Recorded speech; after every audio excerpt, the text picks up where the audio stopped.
Άκο, ιστορία 2016. Μεγαλωμένος απ' τα 15 σε μια γειτονιά που ακούγαμε λέξεις όπως χαρά. Εγώ όμως και οι φίλοι μου περνάγαμε δύσκολα και ήταν τόσο αληθινά. Παιδικά χρόνια που γίναν αντρικά στην Αλάνα. Καθόμουνα με την παρέα μου και κάναμε τα πρώτα μας τσιγάρα. Το πάρκο στην Αετών το είχαμε για κούνιες και τραμπάλα. Πλέον κάνουνε διακίνηση ναρκωτικών. Και τι να πω, τότε φωνάζαμε και γελούσαμε με την καρδιά όλων των παιδιών, των αδερφών που μεγαλώνοντας λίγο στεβάν. Τώρα στο παρόν η αδελφότητα έγινε μονάχα των τριών αδελφών που κυνηγούσαν τα όνειρά τους όπως γινόταν η επιβίωση ανθρώπων εκτός των συνόρων.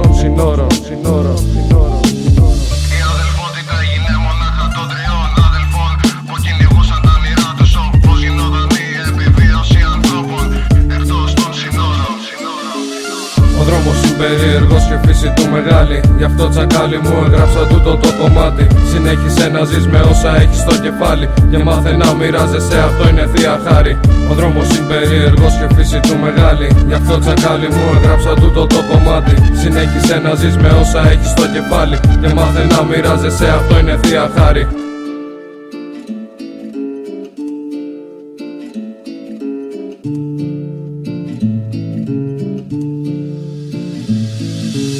Γυρίζοντας και πάλι στη γειτονιά που με έκανε τσακάλι, εκεί που έφαγα την πρώτη μου τη ζάλη. Αλκοόλ, τσιγάρα, μπύρες και γελιό, πάντοτε με την ίδια μάσκα, ώστε το νόημα που έβγαζα να είναι ανόητο για τη γενιά των τρελών και πλέον καθοδόν. Αναπολώ στιγμές από το παρελθόν, γιατί λέγανε ο Μίτσος είναι από τη μεριά των δυνατών. Κανείς όμως δεν ένιωθε το σφίξιμο των οδοντών, ώστε να συνεχίσουνε να ζουνε το παρόν. Όπως οι άστεγοι που έχουν καρδιά και σε κοιτούνε με βλέμμα αληθινό και συμπονετικό. Γιατί αυτούς που πίστεψαν τους έστειλαν στον δρόμο αυτό που πλέον η παρηγοριά είναι στην Ομονία σε κάθε τη γωνιά, που η αγάπη θεωρείται πράγμα ρεαλιστικό.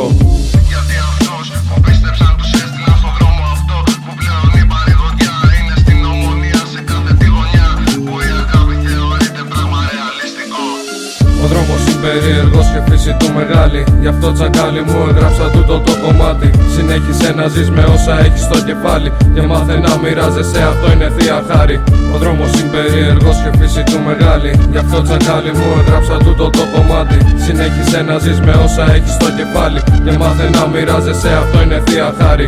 Ο δρόμος είναι περίεργος και φύση του μεγάλη. Γι' αυτό τσακάλι μου έγραψα τούτο το κομμάτι. Συνέχισε να ζεις με όσα έχεις στο κεφάλι και μάθε να μοιράζεσαι, αυτό είναι θεία χάρη. Θεία χάρη, θεία χάρη, θεία χάρη.